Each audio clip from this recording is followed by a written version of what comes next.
Okay, I'm promoting her over right now. Great. Okay. So then we have a meeting. quorum. Hi, I'm here. Great. Thank you, Melissa. Okay, I'm going to You're call welcome. the meeting. I'm not sure what was happening, but it just kept saying that I was waiting. Big one. It's not a truck, but hopefully. You can go ahead and start. Okay, thank you. All right, I'll call the meeting to order at 2:00. This is a meeting of the Livermore-Amador Valley Transit Authority Finance and Administration Committee meeting on October 17th. And if we could go ahead and have a roll call, please.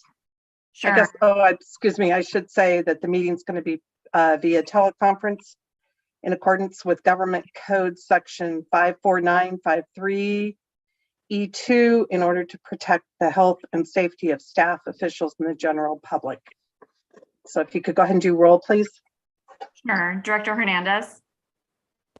Present. Vice Chair Kick is absent. Chair Narum. Present. We have a quorum. Great, thank you. At this time, I'm going to go ahead and open the meeting to the public. Do we have any electronic communications? So we didn't receive anything via email, and we don't have any attendees in the meeting currently. Okay, so I'll go ahead and close the public hearing. And let's move on to the minutes from September 19th, 2022. Please, Melissa. Yes, I will go ahead and make a motion to approve the agenda from the meetings prior. Great. And I'll second. Roll call, please. Director Hernandez. Director Hernandez. Aye. Vice Chair Kick is absent. Chair Narum. Aye. Motion passes. Great, thank you. And then we'll move on to the item number 5, the treasurer's report for September 2022. Okay, presented before you is the September 2022 treasurer's report. Believe it or not, we're through 1/4 of this fiscal year already. I'm not even done with last year. So it's a little crazy. But our revenues, as they tend to this time of year, have started flowing in. So our revenues are at 42.4%. Our expenses, I have listed at 18.66%. So we have a healthy cash flow. I was not able to accrue the first 3 or the first quarter, I guess, bills for paratransit because we have not received them yet. So 18.66 is a little lower than it actually is, but not horrendously because it should be for 3 months about $300,000. And with that, I'll take any questions. Melissa, do you have any questions? Yeah, how come we haven't received any of the paratransit bills? Question mark. Well, their current reason. Sorry, I'm really used to talking into my phone. It's okay. It's okay. I react the same way. So we contract with County Connection, and we worked with them and went out to bid, and TransDev was awarded the bid. For some reason, County Connection still has not signed that contract with TransDev. And I don't know what it is because the person who has the answer is in Africa for a month. So I don't know why they still haven't signed the contract. But even when they do have a contract, TransDev takes forever to bill. And I don't know why that is. When she gets back from her trip, we're going to have a discussion because our contract with County Connection says that they should have the bill for July to us by August 20th because I need to accrue that. And they have yet to do that even with the old contract. So I'll be having that discussion with her. But again, she's out of the country. So, but as to their reason that they're giving me right now for why we haven't gotten the first quarter is they still have not signed the contract. And I do not know what is holding it up. Okay, thank you. Well, the good news is then we're getting interest on the money, right? That is true.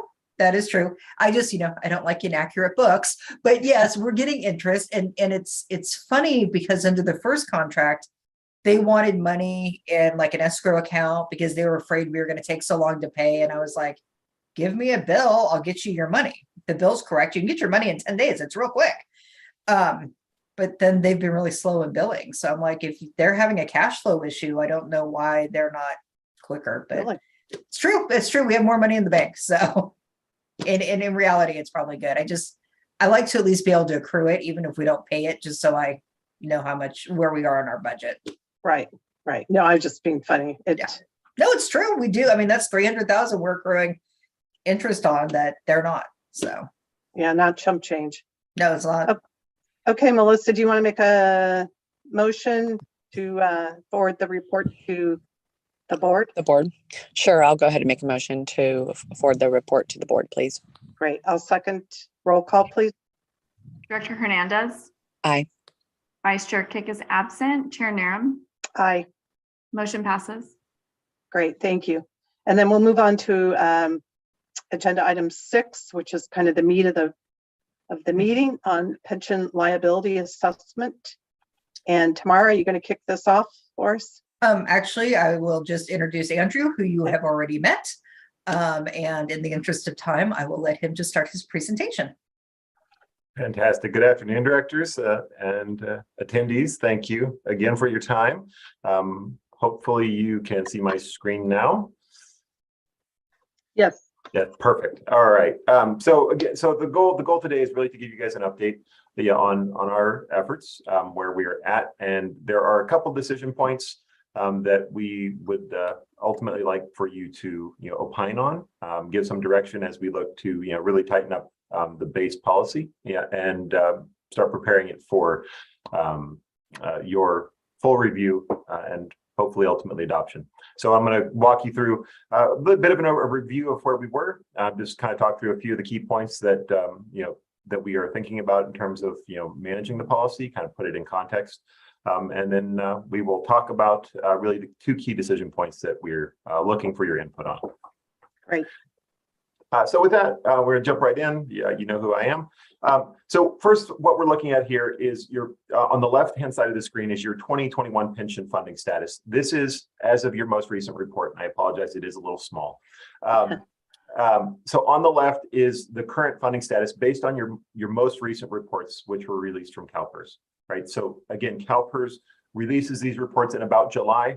They work a year in arrears. So as you can see, you're about 88% funded, which is exactly where we'd like you to be, which is fantastic. You've got about 880,000 in unfunded liability, which is again that shortfall that we want to be proactively managing to minimize the expense. But as of right now, that $880,000 is about as it currently is accruing, as it will also bring in about or cost an additional $335,000 in interest. So it's about a $1.2 million exposure right now. However, we all probably know that CalPERS, when they wrapped up their fiscal year, they announced that they had a negative 6.1% investment earnings year.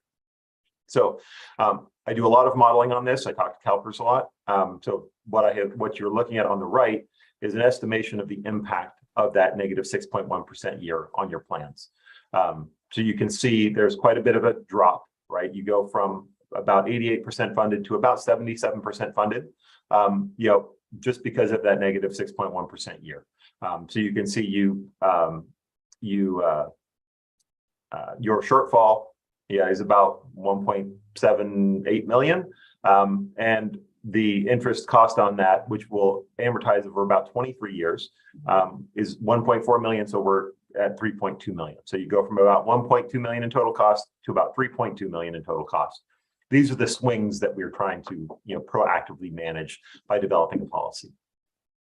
So this is really just a different way of looking at that same information. The top, the black, you have your two plans, your miscellaneous and your PEPRA miscellaneous plan. You can see the miscellaneous plan is currently 86% funded, and the PEPRA miscellaneous is almost 103% funded, which again means you're super funded. That's okay. Again, that's an okay place to be. But as we add the negative 6.1% year, again, we anticipate the miscellaneous plan will drop down to about 75.5%, and the PEPRA miscellaneous will drop to about 90%. So again, these are the swings that we see when we have all this market volatility. And again, this is what we want to protect the district from, is these big swings as they move along. You can really, as I said before, you can really see, the impact of unfunded liabilities, in this graph, these are your payments to CalPERS. These are straight out of the reports. What we're looking at here is the blue is your normal contributions. So those are the payments that the district makes for benefits accrued in the current period, right? So again, people are working, you're providing services, people are accruing these benefits. The red is for benefits accrued in prior periods, right? So in so much as the normal contributions that were made in the past weren't sufficient, unfunded liability is created, and those red bars are that unfunded liability amortization. So your payments over this period, right, from 2017 to 2024, are projected to go up 113,000. But what you can see is that the unfunded liability as a portion of that total goes from about 23.5% to about 44%. That's what we want to minimize, right? Because it's not just that it's expensive, right? It's 6.8% debt that we're carrying. It also, the way these things are amortized, they become a larger and larger budgetary challenge if left unchecked. So we want to be proactively paying into these structures to keep them level, to keep that unfunded liability portion as level and as manageable as possible, as opposed to it really climbing. The good news is that as of right now, this is how your unfunded liability is amortized. I know as you look at this, right, basically what this is the way CalPERS asks you to amortize the principal balance that's outstanding, right, which is about $900,000, right, and you pay it off over about 15 years. So you've got about $340,000 in interest costs. This is a trend line that we would want to see. The problem is that we know that this isn't the way it's going to stay because of that negative 6.1% year, which this is what we anticipate that next base to look like. So you can see, again, there's a variety of things here. First and foremost is you can see these swings can be pretty big, right? You go from thinking, hey, we've got $100,000 payment that's going to be generally declining to, oh, wait a minute, we're going to be up at $200,000 in a few years. We need to prepare for it. So that's one thing to just keep in mind, is that these swings do continue to happen out into the future, right? We don't solve this once, we solve this every year, or we solve for it every year, I guess I should say. The second thing is that the way CalPERS amortizes these bases out, and you can see it in this structure, is that they actually push principal backwards. These aren't fully amortized level payment structures each year. They actually push principal backwards in time to smooth this structure in. And you can see it here. This is only 20% of the full amortization. This next year is 40%, and then you go to 60%, and then 80%. And then at year 5, they fully amortize the payment. So they do that. Again, they're trying to help from a budgeting perspective, right? And again, we all need time to prepare, and some of these swings can be pretty big. And so they're trying to help. But by pushing principal back, it becomes more expensive because you have to pay interest on that outstanding liability. Because ultimately, this isn't about you paying CalPERS, this is about you paying your employees. They're just creating structures to help amortize this out over time. So we want to be as proactive as we can to manage this structure so that it's mitigating the exposure to the 6.8%, but also to the budgetary challenges that we're facing. Stop me if you have any questions. I'm just trying to refresh, kind of re-level set, because again, the next thing I was going to go over, and I'm not going to spend a lot of time. Excuse me, could you go back to that slide? I do have a question for Tamara. Tamara, do we do any kind of 5-year projections for budgeting and so forth? And if so, how does this mesh with what you've would have used in the projections? We do. We actually did a 10-year, I like to call it a guesstimate, for our budget for the SRTP. As far as how this meshes, we take the estimates that we have from CalPERS of what the payments are going to be, and we escalate them based on what the normal payments are going to be, because we haven't been paying. We haven't been paying into the unfunded liability other than the amount they ask for every year, which is about 100,000. So our budget actually only reflects that. But especially because we have so much in reserves, I would like to get some of this unfunded liability taken care of. So that's kind of where this came up. As far as budgeting, like I said, we just kind of budget what we're required to pay every year. Okay, Yeah, All right. we've never budgeted for this. This came up, I don't know, a year or so ago. Michael and I started talking about it, and then, things happened and we didn't quite get to it right then. So, it is something that I don't like having that hanging over our heads. So it's something I would like to get into our budget and into our forecasts. okay, thank you. Yeah, my comment would be that instead of doing a 10-year forecast, let's do a 3 to 5 year forecast. Right. 'Cause I think it's a little bit more realistic to work with sooner versus 10 years out. It for sure is. We've always done our forecasting. We did a capital 5 year, but in terms of operating, we've just always done it for the SRTP. And we probably really need to start doing that so that we know kind of what's coming down the pike. We have a better idea of what's happening next year and the year after than we do 10 years from now. And our 10-year projections are always kind of interesting because they show our 10 years ago when we did them, they showed that now we would have this huge negative, right? So we know that's not true. And 10 years from now, it's going to show the same thing. So I don't like the 10-year forecast, but we can start doing it. Well, Paul Matsuoka was here, we used to do them, and he called them dirty budgets for like a 3-year period, because they weren't 100% accurate, but they gave us an idea of what was coming up, without pandemics and that kind of thing messing it up. But yeah, we used to do them, and then and when Paul left, they just kind of stopped happening. Okay. Are you good, Melissa? Yes, thank you. Okay, go ahead, please. So the only thing I would add to that is, again, this isn't, so what we're looking at here, this won't be on the books, so to speak, until next July. Right. So again, even if in a budgeting process, right, having this line of sight really requires doing kind of pre-analysis. But again, you can see why this is valuable, is to go through this process of having a policy where you're looking out in advance, so that again, from a budgeting perspective, you can say, look, these hills potentially could be coming, recognizing that next year, right, we could have a very positive year and your UAL could decline. But again, it gives you that additional year of anticipation and planning in terms of thinking, how do we prepare for this if this stays the same? So it's always a moving target with the unfunded liabilities. So again, these are the baseline mitigation techniques that are in the policy.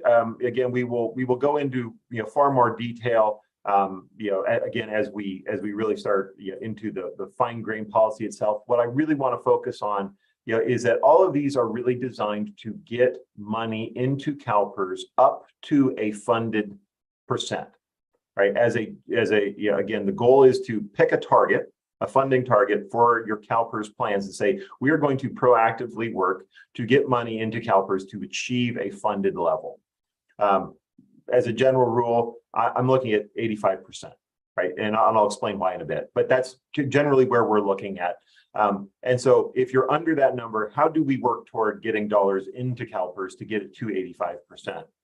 And then beyond that, you stop putting money into CalPERS, but you don't stop putting money into managing your pensions. And the additional monies go toward a 115 trust, which is that section down at the bottom there. The advantage of a 115 trust is that you're going to earn money comparably to what you would earn in CalPERS, right? You're out of the general code in terms of investments, so that you can go further out on the risk profile, like CalPERS does. So you're earning something comparable to what CalPERS would earn, but the monies are still dedicated to your pension payments. The advantage of a 115 trust is that you have flexibility as to exactly what you're spending it on. And generally speaking, there are two things that you can put money into when it comes to paying your pension costs. One is paying your unfunded liabilities, which is the primary purpose of a 115 trust. But then you can also pay normal cost. So in situations where, let's just say we're in a happy place where your plans are 95% funded and you've got an additional 10% of your total needed, in a 115 trust, you're actually conceptually super funded. You have more than you need. If that was with CalPERS, you couldn't do anything with that money. The money is gone. But if that money's in the 115 trust, you can use that money to pay normal cost, as opposed to having it just sit there and accrue. So there's a point where you have more flexibility to free up money on your general operational side by paying normal cost out of a 115 trust. Conversely, if you're in a bad situation, the 115 trust is a reserve that helps you kind of attack those bases so that you're leveling out that payment structure without having to aggressively pull money out of your operating funds. So again, that's where we want to really look at creating that 115 trust as that mechanism to balance, recognizing that that's kind of one of those key building blocks of having those monies, while we're also going to every year, as I said before, really going to be thinking about how do we use these strategies within our budget framework, to make payments proactively, whether it's into CalPERS or whether it's into a 115 trust, right? We want to be proactively paying to get ultimately, because the obligation is ultimately to fulfill a full 100%. The question is how do you do that as efficiently as possible? So those are the key things that we're going to be looking at, in the policy. Really, the two decision points that we're looking for opinions on, and I will. I know there isn't a whole lot here, but these are the kind of the key pieces: is what is the CalPERS funding target that you want to set, and what is the 115 trust maximum funding? And I know, like I said, there's more. Let me explain both of them again. First one is, how much money do you want to be proactively paying into CalPERS? And then, if you hit that target, you say, okay, now we're going to put money into a 115 trust, or we're going to just hold steady, right? As a general recommendation, again, I would look at 85%. If you asked me 2 years ago, I would have said 90. But with the swings that we have seen over the last several years, with the 21.3% year and this negative 6.1% year, we see that there's generally about a 10% hit to plans that will happen in disruptive markets, so to speak. So for us, creating a little bit more buffer, with say going to 15% in a 115 trust gives the district more flexibility on how it allocates those assets, as opposed to going to a policy target of 90 or 95%, which again is a good thing. It's not bad to have that much money in with CalPERS, but you also have less flexibility to address some of the swings as you're moving forward. So that's baseline number one. The second one is the 115 trust maximum. So again, when we look at both plans together, we look at your CalPERS plans and we look at the 115 trust. We combine those totals and we compare it to your total accrued liability. And we say, how much money do you have overall as a percent of the total? Now, at some point, right, again, as I said before, we can imagine a positive scenario where CalPERS has a 15% year. Chances are your 115 trust is going to have a 15% investment earnings year as well. So there's the potential that you have way more money than you need. At what point do we set a limit and say no more than this? Now, we could conceptually say 100% is the top line. The argument against that is that the next year you might have a bad year, right? And you want to have that excess money in the 115 trust to pay into CalPERS.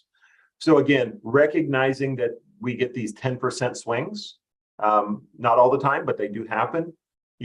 My baseline recommendation would be 110% for your total maximum. And then at that point, if you have more than 110%, you start paying normal cost out of the 115 trust, which frees up money, for the general fund to do other things. So that's my baseline, but it's definitely a discussion, and I'm happy to answer questions or however else you'd like to approach the discussion. Okay, thank you. Melissa, do you have any questions, thoughts, comments? No, I mean, he probably knows way better than we do, but I actually agree with him. Okay, I guess I have a little different perspective. When we pay down the unfunded liability, that money is gone. Excuse me, sorry. And if they have a bad year, we're we're down even more. And so I mean, it makes more sense to me to put the money into the extra money into the 115 trust because we have control of it. And you touched on that, if let's say there's some kind of disaster and we need money, we can go to the 115 and even get the regular payment out of it in addition to the unfunded liability. I struggle with the idea of just this extra money going to CalPERS, and if they have a bad year, which they do, then you're just right back where you are, and the money's gone. Yeah, and I can appreciate that. What I would offer is the 115 trust is probably going to perform about as well as CalPERS, right? So the 115 trust in that respect, is going to experience the swings that you would see with CalPERS. Again, within a range. But generally speaking, you're going to see those swings as well. The other thing is that once that money's in the 115 trust, it has to pay pension costs. So, and I'm just going to bounce back here for a second. So the most that you could get out of it in any given year and again, assuming that this holds relatively steady, would be about $150,000. But couldn't we could take more out and then put it towards the unfunded liability? Well, yeah, you could, yeah, but the additional amount that you could draw out beyond paying the unfunded liabilities would be paying normal cost, which again would be about $150,000 above and beyond what you would have paid out of the general fund in that year. So we've had a 115 trust now for probably 6 years, and it generally has performed slightly better than CalPERS. And that's just another reason why I struggle giving that extra money to CalPERS as opposed to putting it into the 115. It's gone. Once you do it, you have no control over it. Well, and that's really that's where again, if we think of it as ultimately the whole pie is your responsibility, right? It's a question of how do we divvy up the pie? Again, for me, it's if we say 80% or even 75%, right? That's totally reasonable, right? I mean, if that's the direction that you guys think that makes more sense to put more, into 115 trust and say our policy target is going to be 75%, that's a completely legitimate answer, right? That gives you again more flexibility, which is again what the 115 trust does. I just caution that again, it's not infinite flexibility, right? It's not like general reserves. Yeah, no, I understand that. Yeah. It's kind of interesting on the target. Our finance people say, if below 80% is when they, lose sleep, so to speak. They would, in other words, to try to get to 80%, we're not there. Right. Yeah. Again, when I talk to a lot of the actuaries, again, healthy, as a general rule for me, again, my conversations is 85 to 90%. But to your point, right, I start losing sleep when it drops below 80 as well. That's again where I get concerned. But again, so long as you are proactively paying into a 115 trust, for me that is equivalent to putting money into right. Yeah, I want to be clear. I mean, I think we have to set money aside. I just feel like there's something about having control of the money or having control of the money in the 115, even though it can only go to pensions, that just makes more sense to me. So if we drop that funding target to 80%, I would be better with that. But you still have to be able to pay down that funded that CalPERS funding target. So right, but you're putting it into the 115 trust. I'm not suggesting we're not, setting aside money. Don't misunderstand me. No, I get that, but eventually it's going to have to be paid, correct? I mean, I know it is. Right. But that's where I'm seeing where he's being a little bit more aggressive, saying 85% and put the 115 into to, or the 110% to the 115 trust fund. Right, I just, well, again, I just, more comfortable if we have the money, and this is all gonna kind of level out anyway. You know, the projections are that I've seen are around 2030, when you're all into Pepra employees and everything, this is all gonna kind of begin to take care of itself. Well, I would, not that I want to disagree, but I would just caution, right, that the Pepper plans are young right now. Right. And so they don't experience the swings, but we can imagine 30 years from now, when there's another financial crisis, those plans will experience the same structural challenge, right? They're structurally administered the same way, even though there are additional funding mechanisms to, hopefully bolster the funding. But if there's a financial crisis, we will have UAL again. Sure, but I guess what I was saying is the charts I've seen is that the worst peaks, I think, around 2028. If you keep making your payments, they're projecting as the Pepper employees. As they come the on, plastic employees retire, and that the worst peaks around 2028 and begins heading down. It's interesting. I've done a lot of these analyses. What I would describe is that this is a wave. The wave will continue to move, but with the classic plans, at some point the shore comes. Right. And the question is really, how low can we get this before it hits the shore? Otherwise, it can be a financial tsunami. So that's really that's the analogy that I like to use, because as you watch these things change over time, they kind of push backwards. And so it's really a question of what's the financial situation, over the next, 10 or 15 years. Again, CalPERS does a pretty good job of hitting their investment targets, right? Overall, long term. So if that holds, right, hopefully we can smooth these structures down, and the classic plans can, walk away into the sunset and enjoy retirement. But if we have a financial crisis in 10 years, right, the time is going to be very compressed. And that's a big concern. So how do we proactively have that 115 trust, there to be paying? And the other interesting I'll offer here is the 115 trust. It's not just going to be about, well, we've got the money there to offset this. It's also, we can proactively pay on this new base to level the structure out, which actively lowers the carry cost associated with that new red base that's there. So there's going to be a lot of smaller incremental steps that you can take using the 115 trust to lower the cost of this interest, just by shifting funds between the two, right, incrementally over time, to help balance it. So again, which goes back to and reinforces your position, which is 80% is not a bad number, right? It gives you that space to use the 115 trust to be not only just saying we want to get to 80%, but we also want to proactively manage this structure. Right. I think that's more where I come down on this, based on, the work I've done in our city. I happen to be on the finance committee for the city, where we've, put a lot of thought into it, and we've got much, much larger numbers and issues and things.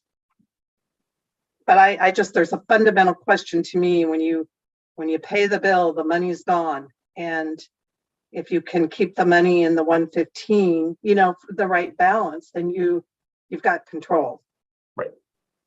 Very much so. I completely agree. So, sounds like our baseline direction is going to be to shift this to 80%. Well, wait a minute. I'd like to hear from Melissa, though. Oh, please. No, I would leave it at 85%. I get what you're saying, and I understand the fact that, and I know our cities are a little bit different, and ours is closer to what you're saying right now with regards to the 85%. Okay. Well, we got a little. There is no third vote. No. Well, we can hold this. I think it's a good conversation. We don't have to make the final decision right at the moment. Well, I would say, I think 85% maybe, we need to keep moving this forward, and, we can have, maybe do a little more work on the implication of if it's 80 or if it's 85. But I mean, I don't think anybody's in disagreement that we either need to be paying CalPERS or we need to be putting the money in the 115 to accrue it towards our unfunded liability. So I think fundamentally what you've done and your draft document here on the policy, I thought was great. I mean, my only question was just around holding the money versus just paying it all out for me. But I think this is a really good start. And I mean, I think we can just put it in maybe 80. What's the difference between 80 and 85? Well, right now, it would be, let me bear with me a second here. Well, under the current, right, you're at 88%, we're at 77% here. It's a couple $100,000 maximum. Yeah, see, it's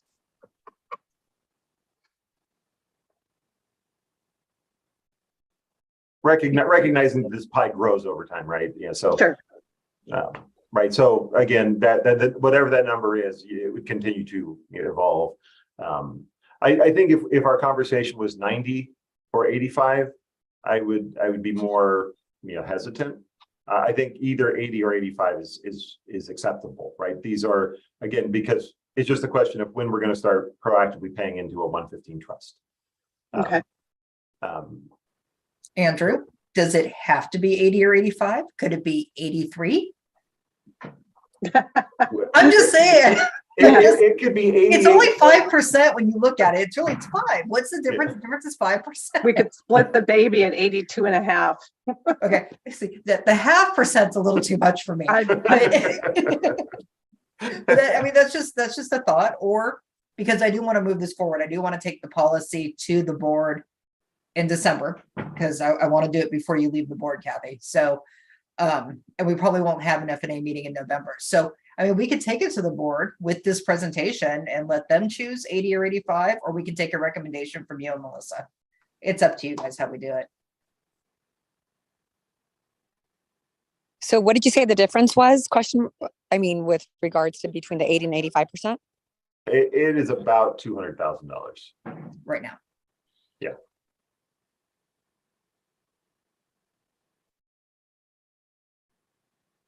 Kathy, we can always meet in the middle. I'm happy. I'm more than willing to meet at the 83. If you're good with that, Melissa. I'm good with that. I'm good with that. Yeah. Right. I think then if you could change it to 83 and the 110, the 110% is fine. Okay. Is it appropriate to add a little bit in the policy about, the idea of, wanting to maintain control of the money via the 115 trust? Yeah, we could add that as part of the justification for maintaining the 115 trust. Sure. Yeah, I mean, if that's again, it's ultimately your policy. I mean, because there's really two reasons to have the 115. It's to be able to get better than LAF rates, and it's about the control. Right. I'll go back to the city, and we look at it and say, well, if we were to have, let's God forbid, an earthquake and major damage, we could take the money from the 115 trust, make the entire CalPERS payment, and have that cash there to deal with whatever our issues are. And so that's, I'm looking, obviously we're not that, it's a little different situation here, but something in there about it allows us a little bit of control and flexibility so that people understand that they've got the money, and if something happened with LAVTA, that there's a source of funding that could be tapped by having the 115 trust make the CalPERS payment, the full payment, and freeing up the money in the budget. We will add that language. Yeah, no, it's great, right? And there in the base policy, right? There's language about kind of all the whys we Right. can definitely add more explanation around, why the 115 trust. I think I would appreciate that if you could. Perfect. Yeah, we can Well, do that. Okay. Andrew, Melissa, what are oh, your thoughts? sorry. No, Any more? I agree with you. I just, pardon? Oh, any other thoughts? Can Sorry. you guys hear? No, I'm good with that. I'm comfortable with that. Okay. All right. So does that give you what you need? Those are the key issues that are outstanding. Again, that there are obviously some language changes to make. But you're good with the 110% as the max Yes, funding? I am. Melissa? Yes, Okay.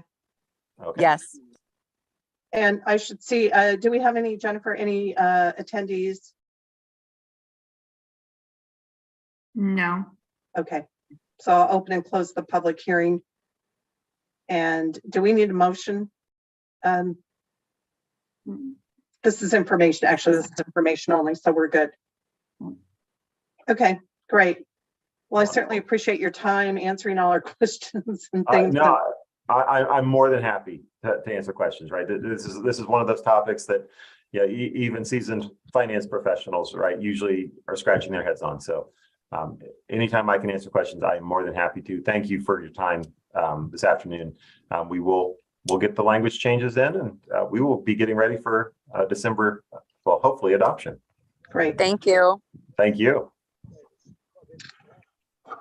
Okay, Thanks, so we'll move Kathy. on to, I'm sorry.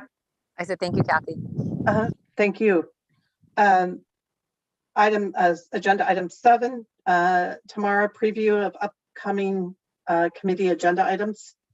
Give me just 1 second because I had that pulled up and now I can't find it. So let me get back into it. Sorry, I had a contract issue contacting me during the meeting. Okay. Although I should have this honestly memorized.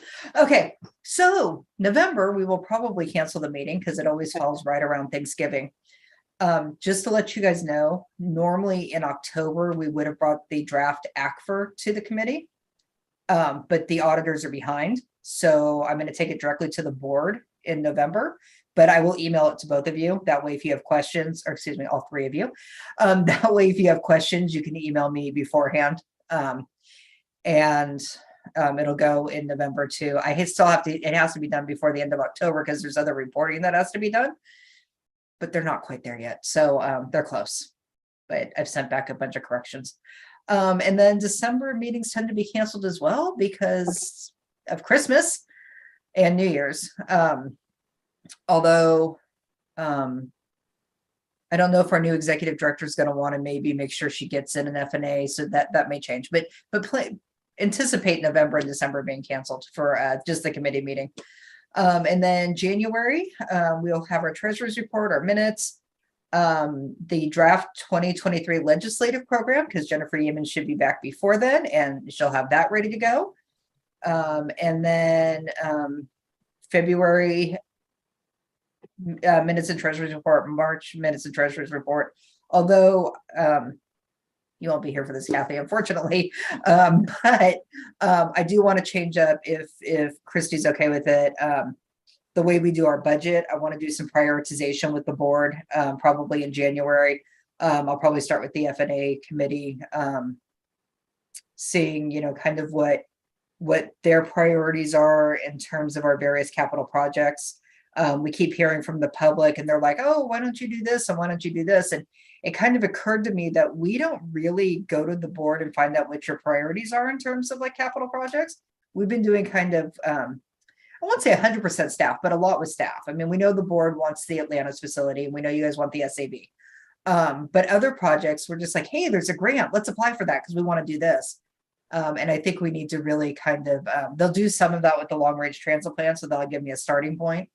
But I'd really like to get more board direction. And I'm sure Christy will be on board with that. More board direction in how we plan, what we're doing, what we apply for grants for, what we're doing moving forward. So that's my hope for probably the January F&A committee. Okay. So Tamara, what are you hearing from the public? You said that said that you're hearing from the public. So what is it exactly that you're hearing? Well, most recently, Stephen Dunbar reached out to Gina Bonanno. And he feels that all of our bus stops, or the majority of our bus stops, because there's a great argument to be made for not school trippers, should have benches.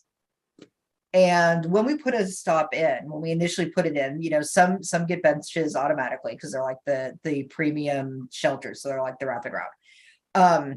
Some we don't put benches in because most of the activity at that stop is people getting off the bus, right? Like going is the other side of the street, coming back is that side of the street, right? So we don't necessarily put them in, but we don't really have a policy, and I don't really want a huge 500-page policy, but we don't really have a policy saying, when we decide to put in a bench and when we don't. And a lot of times it's because you'll have like someone reach out and say, hey, this stops in front of a place that's used by a lot of senior citizens and you don't have a bench and we'd like a bench. And so we kind of put one in. I'd like something a little more, maybe, one, I'd like to know if, benches at stops are a priority for the board, or not, because, we have the Atlantis facility, and we have the SAV, and we have this BRT bus stop project, and we have the BRT hub project, and, what the priorities are, especially since we're getting a new capital projects manager. I don't want to send them in too many directions at once. But also, like, when it comes to things like that, we don't have board direction, like when you think we should put in a bench versus not a bench, or shelter versus not a shelter. We've just been kind of doing it as we do it.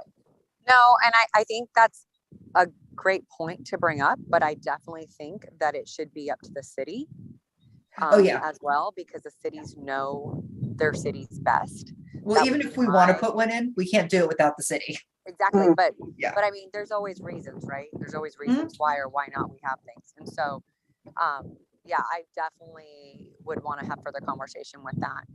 And so, no, that's fine. And I think that you bring up a good point that, maybe we should pinpoint something down with regards to what are our priorities. Right. That's my thought. Like I said, the long range transit plan, I'm bringing on a new executive director, will kind of kick that off anyway. But I'd really like to do it for the budgeting process, because our current capital budget has way more projects in it than we're actually going to get done in the next 2 or 3 years.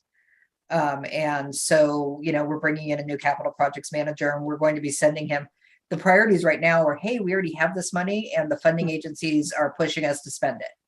So, which is great because we have the money. But moving forward, once those projects are done, where do we want to go? So that's my thought.